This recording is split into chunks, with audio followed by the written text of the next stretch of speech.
ನಮಸ್ಕಾರ. ಈ ಒಂದು ವಿಶೇಷ ವಿಶ್ಲೇಷಣೆಗೆ ನಿಮ್ಗೆಲ್ಲರಿಗೂ ಸ್ವಾಗತ. ಇವತ್ತು ನಾವು ಒಂದು ಬಹಳ ಕುತೂಹಲಕಾರಿ ವಿಷಯದ ಬಗ್ಗೆ ಮಾತನಾಡಲಿದ್ದೇವೆ.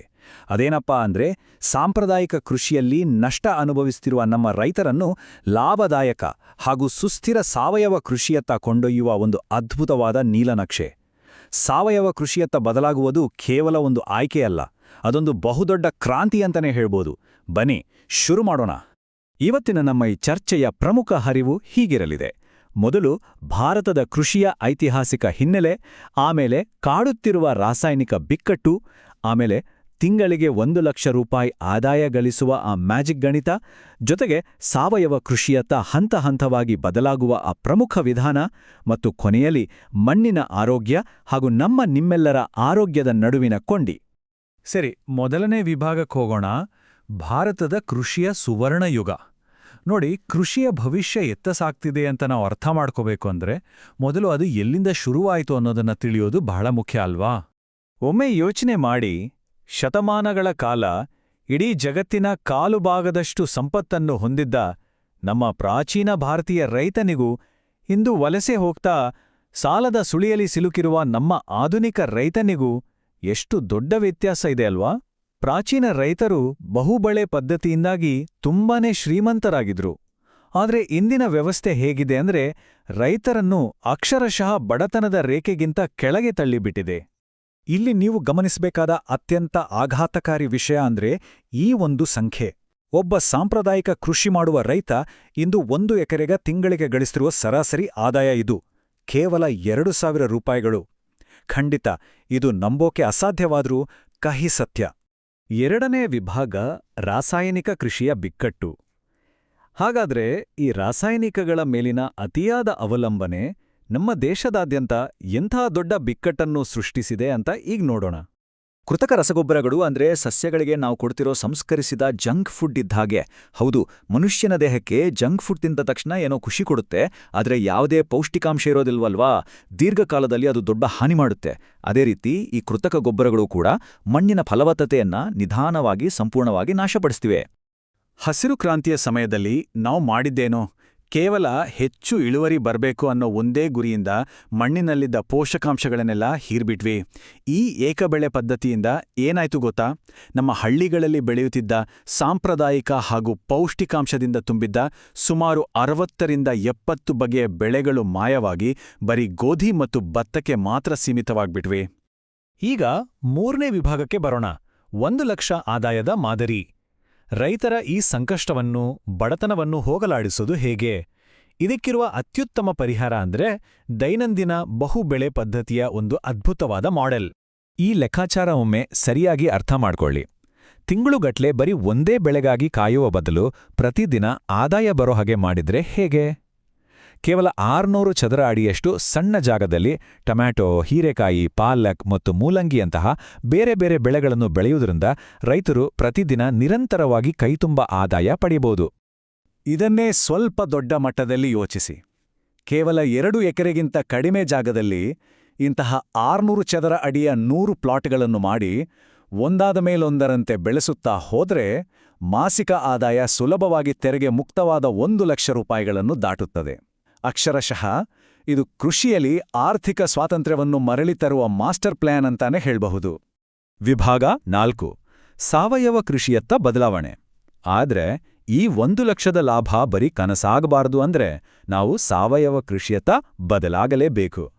ಮಣ್ಣಿಗೆ ಯಾವುದೇ ಹಠಾತ್ ಆಘಾತ ನೀಡದೆ ಅತ್ಯಂತ ವ್ಯವಸ್ಥಿತವಾಗಿ ಶಿಫ್ಟ್ ಆಗೋದು ಇಲ್ಲಿನ ಬಹುಮುಖ್ಯ ತಂತ್ರ. ಆದ್ರೆ ರಾಸಾಯನಿಕಗಳನ್ನ ರಾತ್ರೋರಾತ್ರಿ ದಿಢೀರಂತ ನಿಲ್ಲಿಸ್ಬಿಡೋದು ವಿಪತ್ತಿಗೆ ನೇರ ಆಹ್ವಾನ ನೀಡಿದಂತೆ. ಇತ್ತೀಚೆಗೆ ಶ್ರೀಲಂಕಾದಲ್ಲಿ ಆದ ಆ ದೊಡ್ಡ ಕೃಷಿ ಕುಸಿತವೇ ಇದಕ್ಕೆ ಬೆಸ್ಟ್ ಉದಾಹರಣೆ. ವರ್ಷಗಟ್ಲೆ ರಾಸಾಯನಿಕ ಕೃಷಿಗೆ ಒಗ್ಗಿ ಹೋಗಿರುವ ಮಣ್ಣಿಗೆ ಒಮ್ಮೆಲೆ ಇಂಥ ಬದಲಾವಣೆ ತಂದ್ರೆ ಅದು ಖಂಡಿತ ಮಾರಕವಾಗತ್ತೆ. ಹಾಗಾದ್ರೆ ಪರಿಹಾರ ಏನು? ಇದಕ್ಕಾಗಿ ನಾವು ಪ್ರೋಗ್ರೆಸಿವ್ ಓವರ್ಲೋಡ್ ಅಥವಾ ಹಂತ ಹಂತವಾದ ಬದಲಾವಣೆಯ ಪರಿಕಲ್ಪನೆಯನ್ನು ಬಳಸಬೇಕು. ಅಂದ್ರೆ ಸುಮಾರು 4ರಿಂದ 5 ಬೆಳೆಚಕ್ರಗಳಲ್ಲಿ ನಿಧಾನವಾಗಿ ರಾಸಾಯನಿಕಗಳ ಬಳಕೆಯನ್ನು ಕಡಿಮೆ ಮಾಡ್ತಾ ಅದರ ಜೊತೆಗೆ ಸಗಣಿಯ ಪ್ರಮಾಣವನ್ನು ಹೆಚ್ಚಿಸ್ತಾ ಬರಬೇಕು. ಹೀಗೆ ಮಾಡಿದ್ರೆ ಮಾತ್ರ ಭೂಮಿಯನ್ನು ಸಂಪೂರ್ಣವಾಗಿ ಮತ್ತು ಸುರಕ್ಷಿತವಾಗಿ ಸಾವಯವ ಕೃಷಿಯತ್ತ ಬದಲಾಯಿಸಲು ಸಾಧ್ಯ. ಒಮ್ಮೆ ನಾವು ರಾಸಾಯನಿಕಗಳನ್ನು ಸಂಪೂರ್ಣವಾಗಿ ತೆಗೆದುಹಾಕಿದ ಮೇಲೆ ಮಣ್ಣಿಗೆ ಮತ್ತು ಸಸ್ಯಗಳಿಗೆ ನೈಸರ್ಗಿಕವಾಗಿ ಪೋಷಣೆ ನೀಡಲು ನಮ್ಮ ಪೂರ್ವಜರ ಈ 4 ಆಧಾರ ಸ್ತಂಭಗಳು ಅತ್ಯಗತ್ಯ. ಅವೇ ದೇಸಿ ಹಸುವಿನ ಸಗಣಿ, ಜೀವಾಮೃತ, ಜೀವಂತ ಹೊದಿಕೆಯಾಗಿರುವ ನ್ಯಾಚುರಲ್ ಮಲ್ಚಿಂಗ್ ಮತ್ತು ತೇವಾಂಶ ಕಾಯ್ದುಕೊಳ್ಳುವ ವಾಪ್ಸ. ಇವೆಲ್ಲವೂ ಒಟ್ಟಾಗಿ ಕೆಲಸ ಮಾಡಿ ನಮ್ಮ ಮಣ್ಣಿಗೆ ಅಕ್ಷರಶಃ ಮರುಜೀವ ನೀಡುತ್ತವೆ. ಇಲ್ಲಿ ನಡೆಯೋ ಮ್ಯಾಜಿಕ್ ಏನ್ ಗೊತ್ತಾ? ಸಸ್ಯಗಳಿಗೆ ನೇರವಾಗಿ ಕೃತಕ ಜಂಕ್ ಫುಡ್ ಉಣಿಸುವ ಬದಲು ಸಾವಯವ ಕೃಷಿ ಏನ್ ಮಾಡುತ್ತೆ ಅಂದ್ರೆ, ಸೂಕ್ಷ್ಮಾಣು ಜೀವಿಗಳನ್ನು ಒಂದು ನೈಸರ್ಗಿಕ ಬಾಣಸಿಗರಂತೆ ಕೆಲಸ ಕಚ್ಚುತ್ತದೆ. ರೈಸೋಬಿಯಂನಂತಹ ಜೀವಿಗಳು ಪರಿಸರದಲ್ಲಿರೋ ಸಾರಜನಕವನ್ನೇ ಹೀರ್ಕೊಂಡು ಸಸ್ಯಗಳಿಗೆ ಬೇಕಾದ ರೀತಿಯಲ್ಲಿ ರುಚಿಯಾದ ಹಾಗೂ ಪೌಷ್ಟಿಕವಾದ ಆಹಾರವನ್ನು ತಯಾರಿಸಿಕೊಡ್ತದೆ. ವಾವ್, ಎಂಥ ವ್ಯವಸ್ಥೆ ಅಲ್ವಾ? ವಿಭಾಗ 5: ಆಹಾರವೇ ರೋಗನಿರೋಧಕ ಔಷಧ. ಸರಿ, ಇಷ್ಟೆಲ್ಲ ಕಷ್ಟಪಟ್ಟು ತಯಾರು ಮಾಡಿದ ಈ ಅದ್ಭುತವಾದ ಆರೋಗ್ಯಕರ ಮಣ್ಣು ಅಂತಿಮವಾಗಿ ನಿಮ್ಮೆಲ್ಲರ ಮೇಲೆ, ಅಂದರೆ ಗ್ರಾಹಕರ ಮೇಲೆ ಹೇಗೆ ಪರಿಣಾಮ ಬೀರುತ್ತೆ ಅನ್ನೋದನ್ನ ನೋಡೋಣ. ನಾವೆಲ್ಲರೂ ಈ ಭೂಮಿಯ ಮಕ್ಕಳು, ಭೂಮಿಪುತ್ರರು. ಮಣ್ಣಿನೊಳಗೆ ಏನಾಗುತ್ತದೆಯೋ ಅದು ನೇರವಾಗಿ ನಮ್ಮ ಮನುಷ್ಯನ ದೇಹದ ಮೇಲೂ ಪರಿಣಾಮ ಬೀರುತ್ತೆ. ಇವೆರಡಕ್ಕೂ ಮುರಿಯಲಾಗದ ನಂಟಿದೆ. ಸಾವಯವ ಕೃಷಿಯತ್ತ ಬದಲಾಗುವುದು ಕೇವಲ ಕೃಷಿಗಾಗಿ ಮಾತ್ರವಲ್ಲ, ಅದು ನಮ್ಮ ರೋಗನಿರೋಧಕ ಶಕ್ತಿಯನ್ನು ಹೆಚ್ಚಿಸುವ ಒಂದು ನಿಜವಾದ ಆರೋಗ್ಯ ರಕ್ಷಣಾ ವ್ಯವಸ್ಥೆ. ಈ ಪೌಷ್ಟಿಕಾಂಶದ ಲೆಕ್ಕಾಚಾರ ನೋಡ್ರೆ ನಿಮ್ಗೆ ಆಶ್ಚರ್ಯ ಆಗೋದು ಖಂಡಿತ. ದೇಸಿ ಹಸುಗಳಿಂದ ಸಂಪೂರ್ಣ ಸಾವಯವವಾಗಿ ಉತ್ಪಾದಿಸಲಾದ ಆಹಾರದಲ್ಲಿ ನಮಗೆ ಸಿಗುವ ಪ್ರೋಟೀನ್ ಪ್ರಮಾಣ ಗಣನೀಯವಾಗಿ ಹೆಚ್ಚಿರ್ತದೆ. ಇದು ಕೇವಲ ಹೊಟ್ಟೆ ತುಂಬಿಸೋದಿಲ್ಲ, ಬದಲಿಗೆ ಖಾಲಿ ಕ್ಯಾಲೋರಿಗಳಿಂದ ಬರುವ ಆ ನಿರಂತರ ಹಸಿವನ್ನು ತಡೆದು ದೇಹಕ್ಕೆ ಬೇಕಾದ ನಿಜವಾದ ಬಲವನ್ನು ಕೊಡುತ್ತದೆ. ಈಗ ನಿಮ್ಗೆ ಅನಿಸ್ತಿರ್ಬೋದು, ಓಹ್, ಇದೆಲ್ಲ ತುಂಬಾ ದುಬಾರಿಯಪ್ಪ ಅಂತ.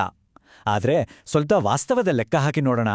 100% ಸಾವಯವ ಆಹಾರವನ್ನ ಪ್ರತಿದಿನ ಸೇವಿಸಲು ಒಬ್ಬ ವ್ಯಕ್ತಿಗೆ ತಿಂಗಳಿಗೆ ಅಂದಾಜು ಹೆಚ್ಚುವರಿಯಾಗಿ ಕೇವಲ 1500 ರಿಂದ 1800 ರೂಪಾಯಿಗಳಷ್ಟು ಮಾತ್ರ ಖರ್ಚಾಗುತ್ತದೆ.